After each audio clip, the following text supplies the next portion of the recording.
Revelado. Por que Janja enfrenta os homens mais poderosos do mundo e divide opiniões no Brasil? Entre xingar bilionários e interpelar líderes globais, Janja desafia o papel tradicional de primeira-dama e divide opiniões no Brasil. O que está por trás das polêmicas que envolvem a esposa do presidente Lula?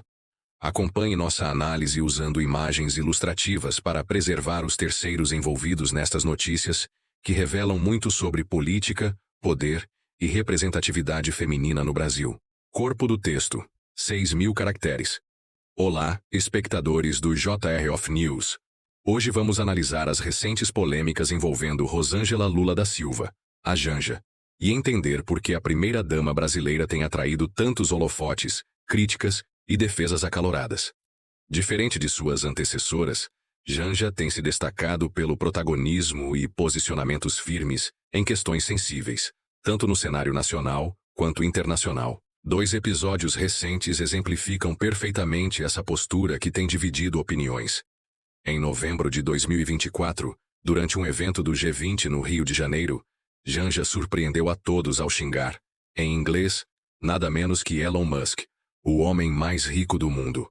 O momento ocorreu apenas 2 dias após o anúncio de que Musk integraria o futuro governo de Donald Trump nos Estados Unidos. A plateia, composta principalmente por jovens, aplaudiu o posicionamento da primeira-dama, enquanto críticos consideraram o episódio um lapso diplomático.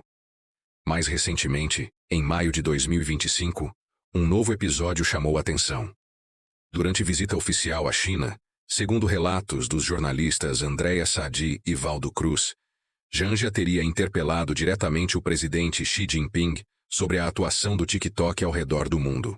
O gesto teria causado constrangimento entre as delegações por quebrar protocolos diplomáticos e tocar em um assunto extremamente sensível para as autoridades chinesas. Estes episódios levantam questões fundamentais. Até que ponto uma primeira-dama pode representar o Brasil oficialmente? Quais são os limites de sua atuação política? E talvez mais importante, quais os benefícios e riscos de termos uma primeira-dama tão vocal quanto Janja? Para entender melhor essa situação, é preciso olhar para a própria definição do papel de primeira-dama no Brasil. Curiosamente, apesar de ser um termo amplamente utilizado, este não é um cargo formal previsto na Constituição Federal. A ambiguidade sobre suas atribuições e limitações gera parte das controvérsias. Tanto que, em meio às polêmicas, a Advocacia Geral da União, AGU, publicou uma orientação normativa sobre a atuação do cônjuge do presidente da República, evitando usar o termo primeira-dama.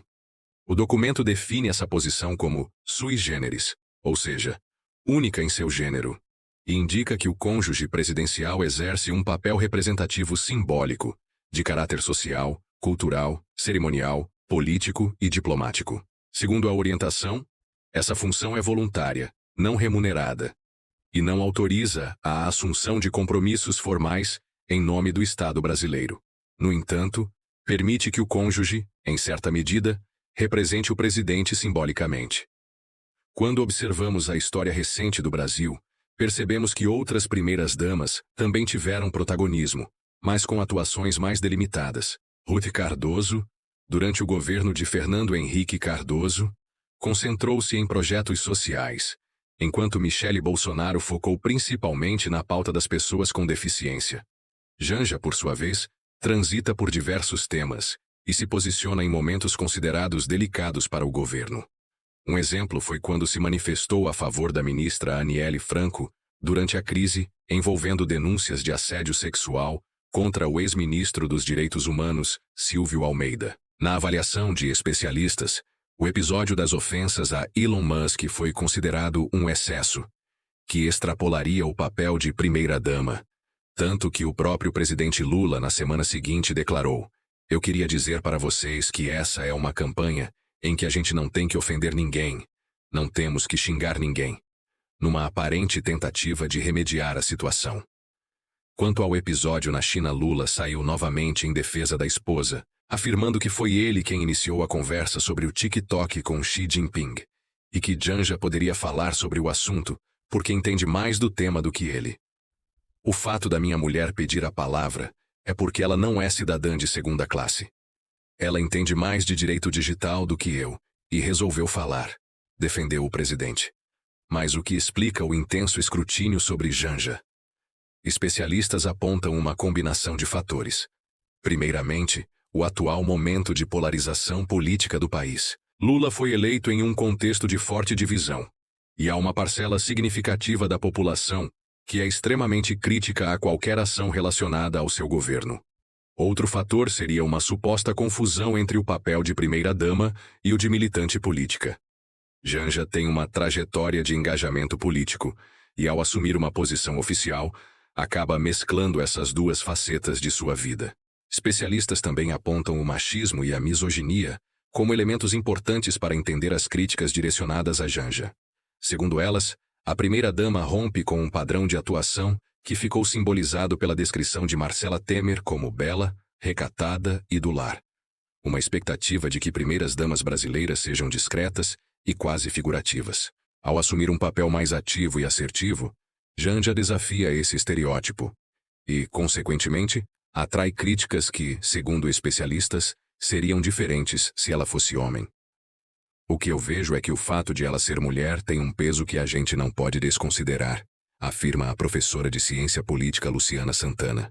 Quanto aos impactos dessa forma de atuação, há vantagens e desvantagens. Por um lado, uma primeira-dama com formação e experiência prévia relevantes pode catalisar determinadas pautas e ampliar o diálogo com diversos setores da sociedade. Por outro, sua proximidade com movimentos sociais e posicionamentos mais contundentes podem criar problemas diplomáticos e políticos para o governo. A professora de Relações Internacionais, Denilde Holzhacker, avalia que os principais riscos das declarações de Janja são de impacto doméstico, não internacional. Ela é foco porque tem essa posição e assumiu o papel de porta-voz sem as amarras institucionais que Lula tem. Observa. Ao mesmo tempo, sua atuação pode fortalecer a percepção de que há alguém no governo preocupado em defender os interesses da população em situações consideradas prejudiciais. No fim das contas, como ressalta a socióloga Jéssica Rivete Mello, Janja acaba se tornando um alvo fácil para críticas ao governo Lula, especialmente em um momento de avanço de ideias conservadoras. Quando a gente vê uma mulher com uma posição mais forte, obviamente ela vai ser o caminho mais fácil para se atingir e criticar o governo Lula. As mulheres sempre vão ser a ponta mais fraca, conclui. Agradecemos sua companhia em mais uma análise política do JR of News. Se você gostou deste conteúdo sobre a atuação controversa da primeira-dama Janja, não esqueça de deixar seu like, se inscrever no canal e ativar as notificações.